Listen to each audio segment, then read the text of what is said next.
আপনার শরীরে কোনো শক্তি নেই কি যাবেন গিয়া একেবারে না আবার আসবেন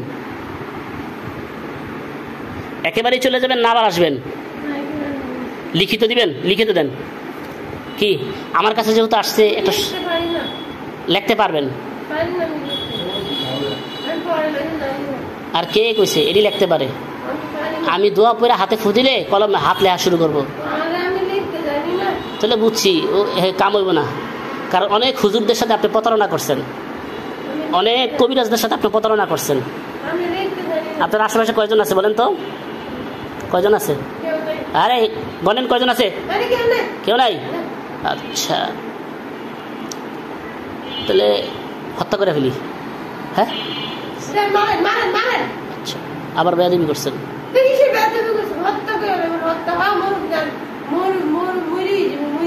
আচ্ছা মরার আগে একটা সত্য কথা কইবেন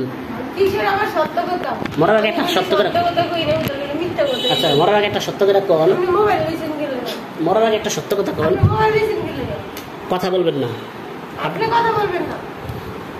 আপনি একটু বেশি বলতেছেন তাহলে আপনি কি আশিক জিন আপনি যারা ভালোবাসেন হ্যাঁ এটা তো আশিক জিন আশিক জিন আশিক জিনের কথা আরো আগে হত্যা করতে হয় ও তো আয়সা ওর সব কিছু নষ্ট করে দিছে ওর সাথে কয়দিন মেলামেশা করছেন দেখছেন খবিসের কাম হ্যাঁ জিনাকারী হ্যাঁ বিয়া করছেন আল্লাহ কাবির নামা কই দেখান বিয়ে কাবির নামা সাক্ষী লাগবো না হ্যাঁ আপনার বউ আচ্ছা প্রিয় দর্শক তো সাহস কম না আপনার তো সাহস কম আচ্ছা কি আপনি ওইসব বিষয়ে আপনি নাক গলায়েন না তাহলে আপনি কি চান এই যে আপনার বউর সাথে জিনা করছে তারা মৃত্যুদণ্ড দিব হ্যাঁ সামনে সেটা বলেন যে আমি চাই যে আমার স্ত্রীর সাথে জিনা করছে তার মৃত্যুদণ্ড হোক ইসলামের নিয়ম তো এটাই তাহলে পাথর মেরে প্রাথমিক অবস্থায় পাথর মেরে হত্যা করতে হয় তাই না আল্লাহ এখানে পাথর মেরে হত্যা করেন এর উপরে পাথরের বৃষ্টি বর্ষণ করেন পাথরের বৃষ্টি দেখেন কইতে যায়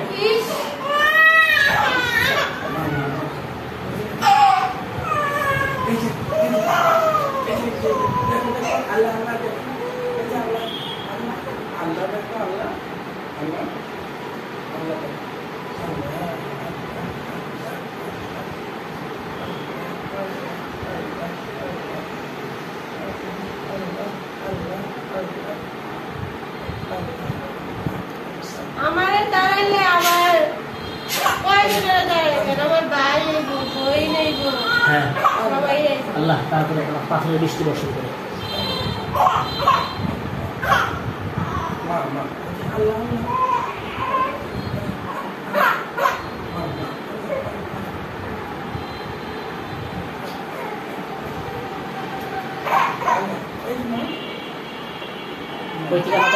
দেখতেছেন করে না আর দেখেন একটু করে এহলে দেখবেন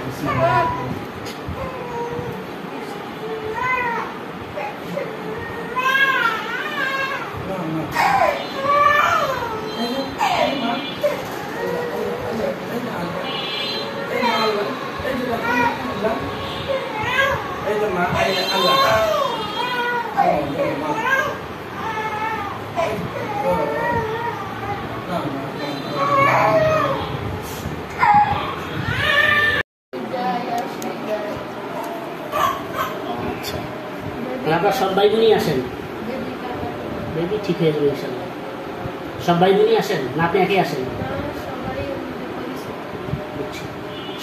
সবাই আসেন না আপনি একাই আসেন সবাই আসেন আপনাদের মধ্যে মুরব্বীকে কাকে মানেন আপনারা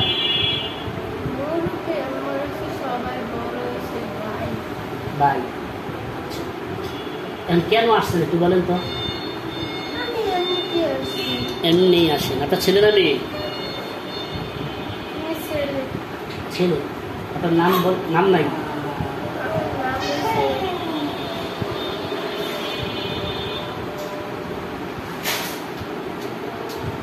নাম নাই যে, নাম নাই। আপনার হিন্দু না মুসলমান? তো মুসলমানের লাইসা সালাম দেন নাই কেন? সালাম দেন না।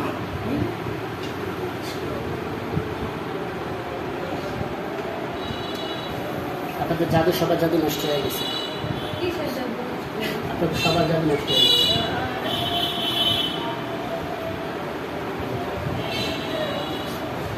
আচ্ছা, এখানে কয়জন উপস্থিত আছেন? আচ্ছা, এখন অভিযোগ কি বলেন? আপনি ডিস্টার্ব দেন না?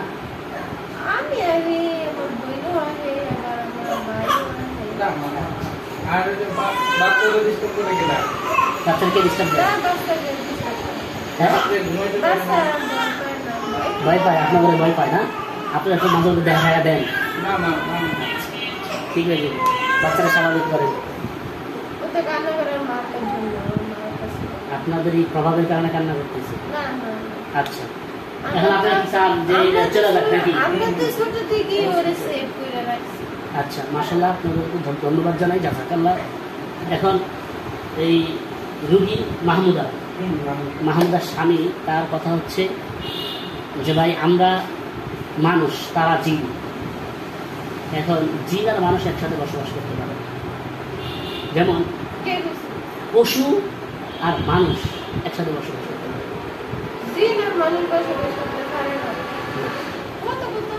কত করতেছে তারা? অন্যায় করতেছে।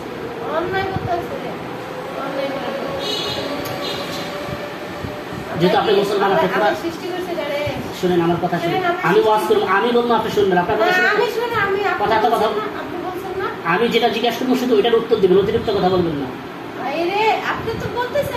আমি বলতেছি, আপনি ব্যাখ্যা আমি করি। আমি আলেম, কে? আমি চলে যাওয়ার অনুমতি দিইনি আপনাকে। আমি বলি, আপনি শুনবেন। আল্লাহ তাআলার বিধান অনুযায়ী মানুষ আর জিন একসাথে বসবাস করবে না। যেহেতু আপনি মুসলমান, কোনো হাদিস জানেন। জিনের বসবাসের জায়গা আলাদা, মানুষের বসবাসের জায়গা আলাদা। আর জিনদের নিয়ম নীতি অনুযায়ী জিন মানুষ আলাদা থাকবে, একসাথে না। আপনি পুরুষ, সে নারী। আপনার জন্য তার জন্য পর্দার বিধান আছে ইসলামী শরীয়ত, এটা তো জানেন। যদি কেউ বলে আমার ভালো লাগে, আমি এমনি আহি, সে আমল করে এই জন্য আহি, এগুলো সব কথা বলে কিচ্ছু না। কারণ আমি একজন পুরুষ জন্য কোন ভিন্ন নারীর কাছে যেতে পারবো না, আমার জন্য শরীয়তের বিধান আছে। আপনার জিন হলেও আপনার জন্য এই নারীর সাথে বিধান আছে। আপনি তার কাছে আসতে পারবেন না, থাকতে পারবেন না, বসতে পারবেন। এখন কথা হচ্ছে, আপনি বলেন, আপনার ভুল বলেন, যেই বলেন, আপনারা কেউই এই রোগীর কাছে আসতে পারবেন না ইনশাআল্লাহ। এখন সিদ্ধান্ত দেন কি করবেন, থাকবেন না যাবেন, একেবারেই চলে যাবেন, কোনটা সিদ্ধান্ত?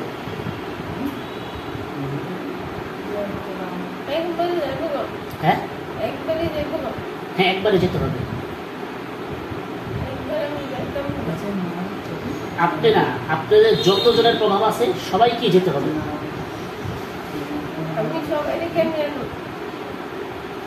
সবাইকে তার উপর নেটওয়ার্ক, তার সাথে লিঙ্ক আছে কিনা? আছে, আমি আনাইতে পারবো, সমস্যা নেই ইনশাআল্লাহ। কোরআন তেলাওয়াত করলে যতজন, যদি 1 কোটি হয়, 1 কোটি আসবে। হ্যাঁ, আমি তেলাওয়াত করলে চলে আসবে। আল্লাহ আমার সাথে সম্পর্ক, আল্লাহ। এই যে আমি রুগীর আসার পিছনে আমার আল্লাহ তাআলার ইশারা আছে। আমার আল্লাহ কইছে এরা আমাকে, এ রুগী সুস্থ হবে ইনশাআল্লাহ। ওই আল্লাহ কইছে রুগীর আইনা চিকিৎসা করে দাও, রুগী সুস্থ হয়ে যাবে।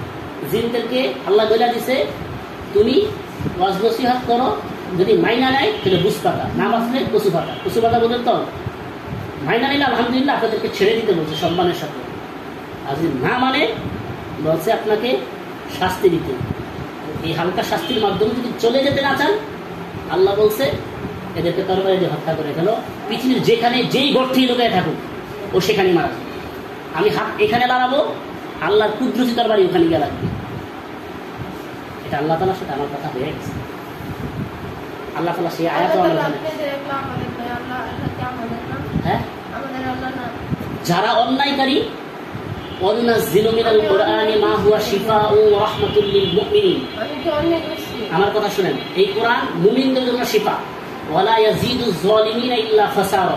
আর যারা জালেম অন্যায়কারী তাদের জন্য এই কোরআন হচ্ছে আযাব, গজব। কথা বুঝছেন?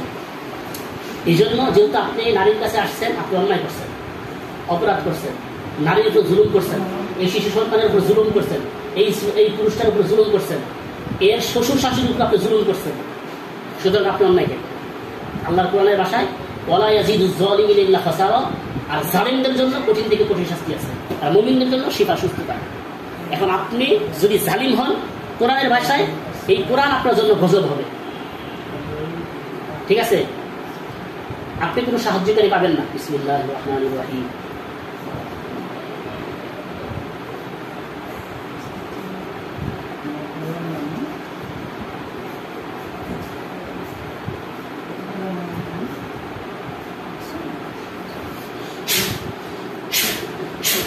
কোনো সাহায্য